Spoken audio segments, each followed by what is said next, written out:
رسول اللہ صلی اللہ علیہ وسلم کو تو ہم سب مانتے ہیں نا، ہمارے پیغمبر ہیں، ہمارے رسول ہیں، اللہ کے سب سے زیادہ برگزیدہ بندے ہیں، اللہ کے سب سے زیادہ عظیم تر انسان ہیں۔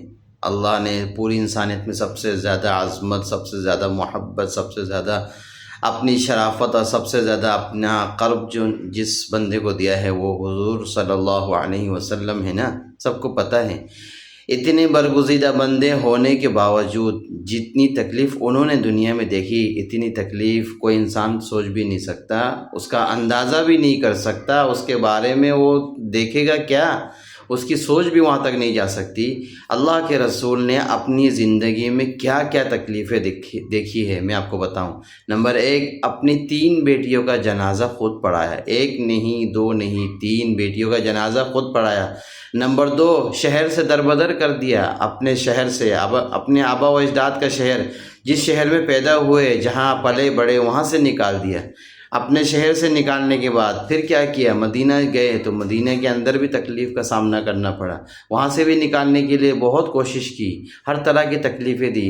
طائف میں گئے، پہاڑوں کے دامن میں پتھروں کی بارش کر دی، پیر لہو لہان کر دیے، اور اس کے بعد چل نہیں پا رہے، نہ چلنے کی وجہ سے، چلنے کی استطاعت نہ رہنے کی وجہ سے ایک جگہ میں ٹیک لگا کے بیٹھ گئے۔ اور اس کے بعد پھر کیا کیا، اپنوں نے تکلیفیں دی۔ اور پھر بچپن کی حالت کیا، پیدائش سے پہلے والد کا انتقال ہو گیا، 6 سال کی عمر میں والدہ کا انتقال ہو گیا۔ دنیا کے اندر تکلیفیں اتنی دیکھی، ایک دن اگر تھوڑا سا کھا لیتے تو ایک دن نہیں کھاتے، 2 دن نہیں کھاتے، 3 دن نہیں کھاتے، پیٹ میں پتھر باندھ کے رکھتے۔ حالانکہ اللہ نے آفر بھی دیا، بولے تو احد پہاڑ کو سونے کا بنا کے آپ کے پیچھے لگا دوں، لیکن کیا کہا، نہیں چاہیے مجھے، میں ایک دن کھاؤں گا تو شکر کروں گا، ایک دن نہیں کھاؤں گا تو صبر کروں گا۔ اگر شاکرین میں سے بنوں گا تب بھی آپ کے عظیم انسانوں میں سے ہوں، صابرین میں سے بنوں گا تب بھی آپ کے عظیم انسانوں میں سے ہوں۔ آج ہم کیا سوچتے ہیں، یا اللہ میں ہی ملا تھا، میرے ساتھ ہی یہ تکلیف آنی تھی، مجھے ہی یہ بیماری ملنی تھی، میرے ساتھ ہی یہ ہونا تھا، میرے ساتھ ہی وہ ہونا تھا، یا اللہ فلاں کو دیکھو اتنا خوش ہے، فلاں کے پاس دولت ہے، مال ہے، طاقت ہے، سب کچھ ہے، یا اللہ میرے ساتھ یہ تکلیفیں آنی تھی، میرے ساتھ ہی سب کچھ ہونا تھا، آپ کو میں ہی ملا تھا۔ اس طرح کے ہم الفاظ کستے ہیں، ہم بھول جاتے ہیں کہ ہم نے تکلیفیں دیکھی ہی کہاں ہیں، ہم تو سوچ بھی نہیں سکتے۔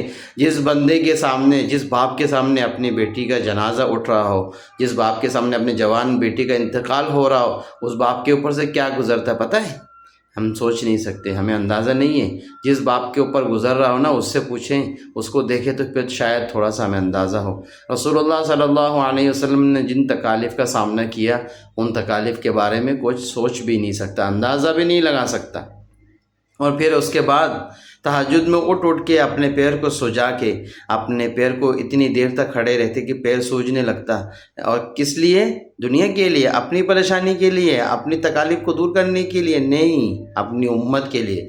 یا اللہ میری امت کے ساتھ نرمی کا معاملہ کرنا، میری امت کے ساتھ محبت کا معاملہ کرنا، میری امت کی مغفرت کرتے رہنا، میرے جانے کے بعد میری امت کے اوپر پتھروں کی بارش نہیں کرنا، میری امت کی اجتماعی طور پہ دفن نہیں کرنا، اجتماعی طور کے اوپر ان کو عذاب نہیں دینا، میری امت کے ساتھ رحم و کرم کا معاملہ کرنا، دنیا میں بھی اور آخرت میں بھی میری امت کے ہر ایک فرد کو معاف کر دینا، جنت میں داخل کر دینا۔